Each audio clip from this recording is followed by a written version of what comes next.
Hey, how's it going, ladies and gentlemen of the internet? My name is Doodles. Now, recently, I've been going through a bit of a Slipknot phase. I don't know why. I don't know how it happened. It just is. And I've got to say, I am not complaining about it because I am rediscovering so many songs I used to love back in the day. Well, I still love them, but I don't listen to Slipknot as much as I used to. So it's really good to enjoy the experience and enjoy the songs once again. Also discover some songs I didn't listen to as much back in the day and sort of getting a newfound love for those songs too. But coincidentally, and not actually the reason why I got back into Slipknot and sort of been listening to them more, just a massive coincidence, but they actually work on a new documentary called Dave Cassano, I think it's how it's pronounced, not entirely sure.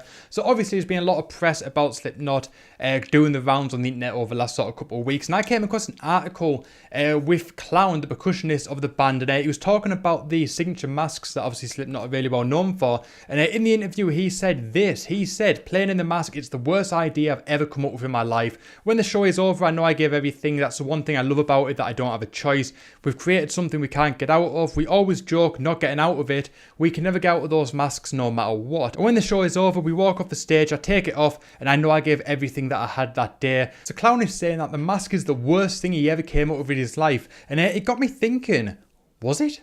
Now, if you became a fan of Slipknot back in the day, and I'm talking like iOS or maybe even earlier than that, chances are one of the main things that drew you to the band were the masks. The image of the band is what drew you to them. There's plenty of really extreme metal bands out there, but there was something different about Slipknot. And I know there's been other bands who've worn masks and had that sort of stage gimmick, but Slipknot, they just had something about them. Now, I got into Slipknot during the Iowa era, and I think it came out in 2001, so I was around 11, I think, when that album came out. Slipknot were everywhere. They were like the mainstream metal band. They were like the big thing. They pretty much defined, or they helped define the new metal genre, and I don't think it would have got as big as it did without the likes of Slipknot.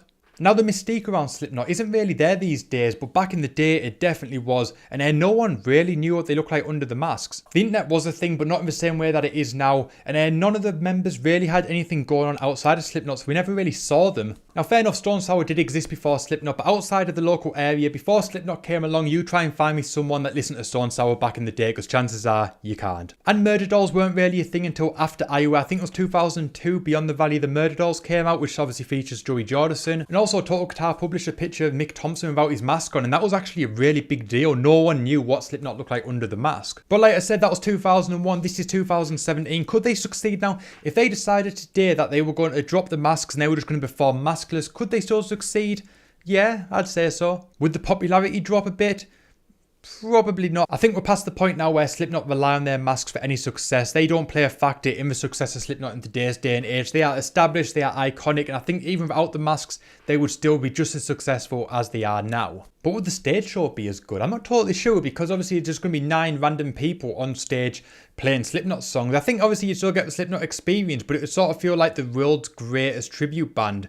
There'd be people who can play Slipknot, they sound like Slipknot, they act like Slipknot, but they just don't look like them. But yeah, overall, I think in 2017, if Slipknot dropped the masks today, I think they would be just fine. But then to flip the question around, would Slipknot have found success without the masks? Once again, I think so. Would they be as iconic as they are? I'm not so sure. Now, Slipknot are by no means the most extreme band out there. There's extreme metal bands out there that make Slipknot sound like Green Day in comparison. And I think part of the reason why a band that is so heavy and completely against what mainstream generally is, and the reason why it was so successful commercially, was because of their image. I think maybe as a 9-piece band, the band wouldn't have succeeded either. I think, although despite the fact that they are actually quite crucial parts of the band, if it became a 2 guitarists, 1 bassist, drummer, vocalist, maybe a DJ, sort of a 6-people band, much like Linkin Park, I think the band would have had better success than if it was a 9-piece without the masks. But like I said, I don't think it would have been as iconic. I think the masks were a pinnacle part of their success in the early days. And then, like I said, back in the day, when you think of Slipknot, what made you get into Slipknot, chances are the image is what got your attention initially. The mystiques of the masks and the suits and who was actually behind the mask was actually a big reason why I got into them. I was gravitating towards it because I thought it just looked so cool, it was different, it was unique, and it really got my attention and really made me want to find out more about them, and it really helped get me into the music. Chances are without the masks I would have become a Slipknot fan, but I think they would have been one of those bands that you go, yeah, they were really good then, why wouldn't whatever happen to them? Rather than them being the benchmark of modern metal music. Now also, I think without the masks, would Slipknot's stage show be as unique as it was? Because you've got to think, with the masks being on, you are hiding behind something and you can pretty much do what you want. Now, something that all performers struggle with, including myself, is stage fright.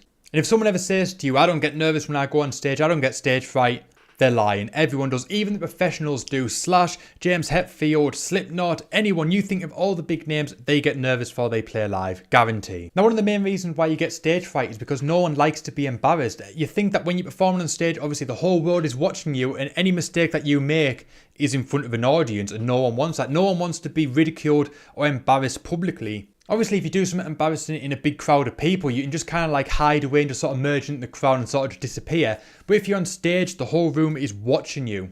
And that can obviously be a very daunting thing. I've got to say, pretty much most of the times when I perform live, at times I've been visibly shaken, where you could literally see me shake like that before I started playing live. But by the time I play the first riff and the first song kicks in, the nerves are pretty much gone and the show goes on just fine. But is it possible that the masks help overcome that? Because say they do something embarrassing, say something happens, well, it can all be part of a stage show. If one of them trips over, one of them hurts themselves, it's Slipknot, the crazy. Who knows what's going to happen on stage? That could have just been part of the show. And they're that crazy that they just do things and they hurt each other. They fall over in the heat of the moment and no one really cares.